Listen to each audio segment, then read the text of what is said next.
নানা রকম বিতর্ক উস্কে দেওয়ার মতো ব্যাপার। কি বিতর্ক আসতে পারে, কি বিতর্ক আমরা করছি, এটার পটেনশিয়াল ইম্প্যাক্ট কি হতে পারে, এই আলোচনাগুলো একটু করতে চাই। উনি কি বলেছেন বা লিখেছেন সেই স্টেটাসে, আমি একটু পুরোটা পড়ি, এটি একটু রেকর্ড থাকা দরকার আছে। হেডলাইন হচ্ছে, বিজয় এসেছে তবে সামগ্রিক নয়, মুক্তি এখনো বহু দূরে।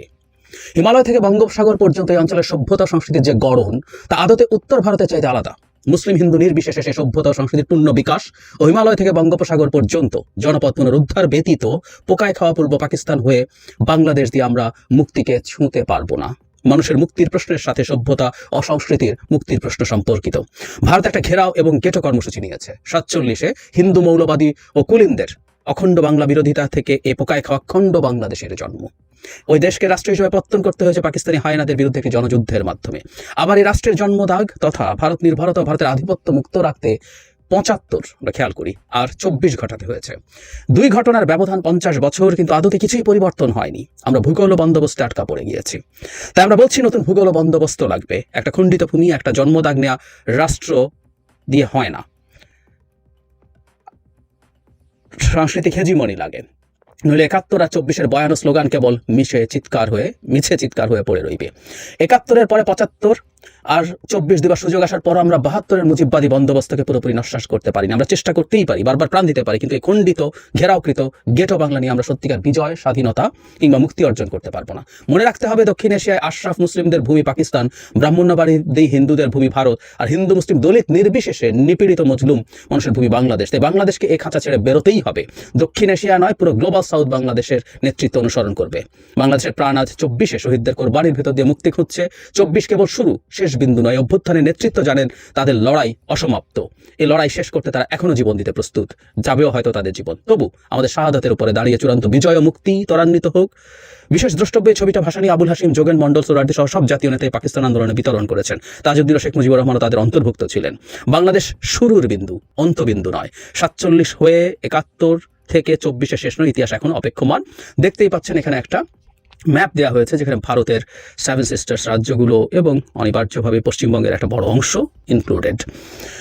এখন যে ডিবেট বা আলাপ হচ্ছে সেটা হচ্ছে এই, খুব স্পষ্ট, উনি কোনো রাগঢাক করেননি, উনি খুব স্পষ্টভাবে লিখে দিয়েছেন যে ভারতের আধিপত্য থেকে, মানে উত্তর ভারতের যে ভূমি, রাদার এই অঞ্চলটা আলাদা এবং এটা অসম্পূর্ণ খণ্ডিত একটা জায়গা, এটা পূর্ণাঙ্গ করতে হবে। কথার মধ্যে কোনো রাগঢাক নেই যে বাংলাদেশের যে ভূমি এবং ভূগোলকেও পরিবর্তন করতে হবে, বন্দোবস্ত লাগবে। যারা শুনেছেন তারা খুব ক্লিয়ারলি বুঝতে পারছেন তিনি বাংলাদেশের যে অবস্থা আছে সেটা না বৃহত্তর বাংলা বলে এক ধরনের আলোচনা একটা দীর্ঘ সময় ধরে ছিল। উনি রেফারেন্সও দিয়েছেন, উনি এই মানচিত্রটা ব্যবহার করেছেন অন্যদের কথা বলে, হুইচ ইজ রাইট, কিন্তু তিনি সেটা ব্যবহার করেছেন তার যে কনটেক্সট বক্তব্যের, সেই কনটেক্সটের সাথে এটা খুব বেশি যায় এবং ভারতের বেশ কিছু ভূমি বাংলাদেশ নতুন একটা ভূগোল তৈরি করবে, সেরকম একটা কথা আছে। 75-এর কথা উল্লেখ করছেন মুক্তির, আমাদের এই 24-এর সাথে ভারতীয় আধিপত্যবাদ রোধ করার ক্ষেত্রে। সো অনেকগুলো বিতর্ক উস্কে দেওয়ার মতো বিষয় আছে।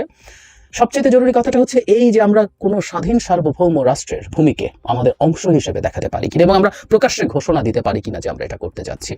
এটা নিয়ে সবচেয়ে বেশি ডিবেট হচ্ছে। আমরা সম্ভবত এটা জানি যে আমরা কোনো দেশের সার্বভৌমত্বকে অস্বীকার করা যুদ্ধ পরিস্থিতি তৈরির মতো একটা বিষয়, এটা মোটামুটি স্বীকৃত ব্যাপার। সো আমরা আমাদের একটা মানচিত্র দেখাচ্ছি যেটা ভারতের বিশাল একটা অংশ ভিন্নভাবে দেখানো হয়েছে।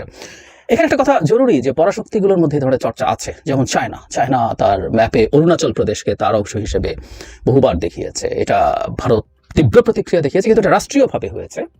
বাংলাদেশ রাষ্ট্রীয়ভাবে করেছে আমরা এটা বলবো না। একজন উপদেষ্টা যিনি সরকারের অংশ তো বটেই এবং ধারণা করা হয় তিনি অত্যন্ত প্রভাবশালী একজন মানুষ, তিনি এটা দিয়েছেন, দিয়ে সরিয়ে ফেলেছেন। সুতরাং তিনি যেটাকে ওনও করেছেন দীর্ঘ সময়, উনি ওন করছেন না তা বলছি না, উনি এটা ধারণা করছেন বা বুঝতে পারছেন বা উনি চাপের মুখে পড়েছেন যেটা দেওয়া ঠিক হয়নি, কারণ এটার মধ্যে প্রচুর সমালোচনা তৈরি হচ্ছে।